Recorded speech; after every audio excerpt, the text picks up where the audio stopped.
A prime minister is supposed to work for the benefit of their country. A prime minister is supposed to stand up to the enemies of the nation and protect the people against all entities seeking to cause them harm. A prime minister is supposed to be strong enough to be able to end all ties with countries which are inherently evil. A prime minister is supposed to keep the interests of the country above the interests of the self. A prime minister should never be someone like David Cameron. David Cameron, as Prime Minister of Great Britain, sold his country off to the Chinese, and the saga of this blatant sale must be told. People need to be aware of how China has installed its proxies around the world who can win elections and become heads of states and serve the interests of Beijing alone. Hi and welcome. This is TFI Global, the foreign affairs and geopolitical analysis arm of the TFI Media Group. I am your host Sanbir Ranhotra, and in this video I will be telling you how David Cameron, as the Prime Minister of UK, remained an obedient servant of Chinese President Xi Jinping. China has been facing severe setbacks internationally, and the global awareness against the evil communist empire has only grown in the past 1.5 years, with the coronavirus pandemic ravaging the world and killing millions. Countries around the world have been resetting their ties with Beijing, mostly to China's disadvantage. Among them has been the United Kingdom, which has completely given up on any pretense of trying to salvage bilateral ties with China.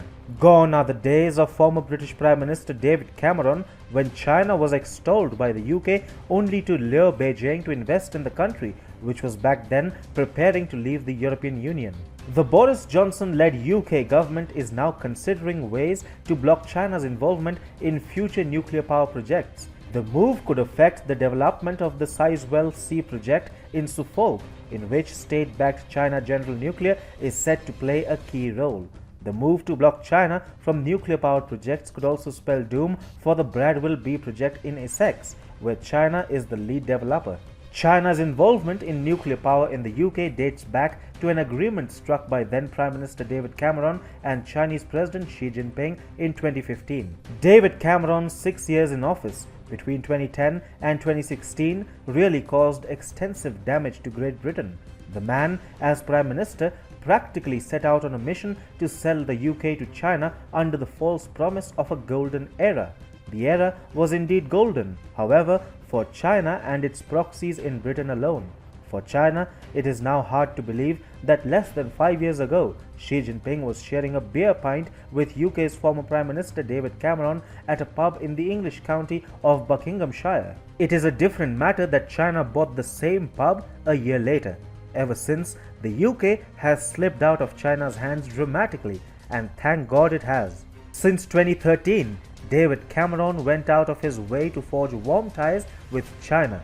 David Cameron's 2013 visit to China had bolstered UK-China ties. On his 3-day visit to China, Cameron meant business. The largest British trade delegation ever, consisting of more than 120 people, had accompanied the former UK Prime Minister, and agreements worth £6 billion were signed between the two countries. The UK was still a part of the European Union in the Cameron era, and Xi Jinping saw this as an opportunity to wean the intergovernmental organization away from Washington. Bilateral visits had become frequent. In 2014, Chinese Premier Li Keqiang visited the UK. A year later, George Osborne, then the Finance Minister of Britain, declared in Shanghai, "We need China to power our economy forward." The Sino-British partnership, however, reached its zenith with Jinping's 2015 visit to the UK. It was during this visit that the two leaders ended up at a pub. Cameron had promised a golden era in bilateral ties ahead of the Chinese president's visit. Xi Jinping himself lauded the UK for its visionary openness, and China exhorted others to go down the same path. It is widely believed that China had an exclusive lobby pushing its interests in London. This lobby included David Cameron himself and some of his top aides. All of these aides, incidentally, happen to have been or continue to be connected with Huawei and are seen pushing Beijing's interests in Britain. Lord Brown, who last year announced that he will step down early as the UK chairman of Huawei Technologies, served as the British government's lead non-executive director from 2010 until 2014. Sir Andrew Cahan, a board member of Huawei UK, was in charge of UK trade and investment, while John Suffolk, Huawei's senior vice president and global cybersecurity and privacy officer, also served as Cameron's chief information officer. In 2017, a UK fund supporting China's One Belt, One Road project was announced, and David Cameron was made its vice chairman. According to Forbes, it was a private equity fund supporting UK-China relations and aimed to boost ties between the two nations. This was among the many desperate attempts made by Cameron during the prime ministership of Theresa May to scale up ties with China. As early as last year, David Cameron was pushing ahead with a troubled scheme to raise a $1 billion China investment fund.